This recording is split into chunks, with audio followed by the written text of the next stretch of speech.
Bienvenue à l'aide en ligne pour la version canadienne du logiciel Shearwalls. Dans la vidéo précédente, on a démontré la différence entre une distribution selon un diaphragme flexible et selon un diaphragme rigide. Il a été possible d'observer que dépendamment de la configuration du mur de refend, il était plus prudent d'effectuer l'analyse pour le cas le plus défavorable d'un scénario suivant les deux hypothèses de diaphragme, soit flexible et rigide. Même si procéder ainsi pour toutes les analyses semble logique, on a également discuté que certains codes et normes au Canada et aux États-Unis permettent aux concepteurs d'émettre comme hypothèse une distribution suivant un diaphragme flexible seulement. Par exemple, aux États-Unis, la clause 12.3.1.1 de l'ASCE 716 permet certains diaphragmes faits de bois d'ossature légère d'être conçus comme étant flexibles. Ultimement, ceci est laissé à votre jugement, comme ingénieur, de décider de la méthode de distribution à utiliser. Le logiciel Woodworks fournit l'option d'émettre comme hypothèse une distribution selon soit un diaphragme flexible, rigide, ou le pire cas entre les deux lors de la conception de la structure.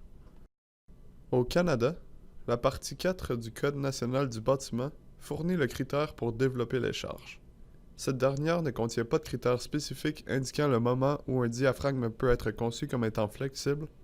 Donc, si vous effectuez la conception d'une structure suivant la partie 4 du CNBC, il est nécessaire d'effectuer l'analyse selon un diaphragme flexible et rigide. Le commentaire CSA O86 et le ASCE 716 fournit des lignes directrices à savoir quand un diaphragme peut être idéalisé comme étant flexible. L'équation démontrée ici indique que si la flèche maximale est supérieure à 2 fois la moyenne de déplacement des murs de refend d'un étage, alors le diaphragme peut être idéalisé comme étant flexible. Ce critère peut avoir lieu dans les structures en bois d'ossature légère de moyenne hauteur.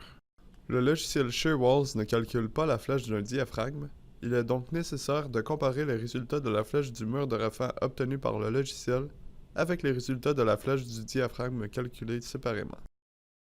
Ceci est la même structure utilisée dans l'exemple précédent, et on veut seulement distribuer les charges sur un étage en particulier. Le lien pour enregistrer ce fichier est disponible dans la description ci-dessous. Parfois, vous êtes permis d'effectuer une analyse flexible et d'autres fois une analyse rigide. Mais la plupart du temps, on veut les résultats du cas le plus défavorable entre ces deux hypothèses. On peut naviguer sous l'onglet Structure Block, où il y a l'option d'effectuer l'analyse selon ces deux types de distribution. Si on décoche l'une de ces deux options, Shearwalls n'effectuera pas l'analyse de cette distribution une fois les résultats générés. Par défaut, les deux options sont cochées, mais on va décocher l'analyse d'un diaphragme rigide.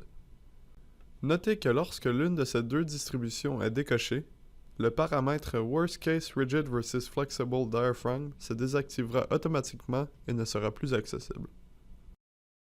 Il est maintenant le temps de générer les charges ainsi que le résultat.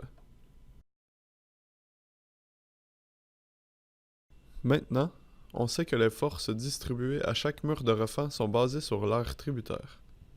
On va discuter de l'analyse de torsion dans la vidéo 2.4.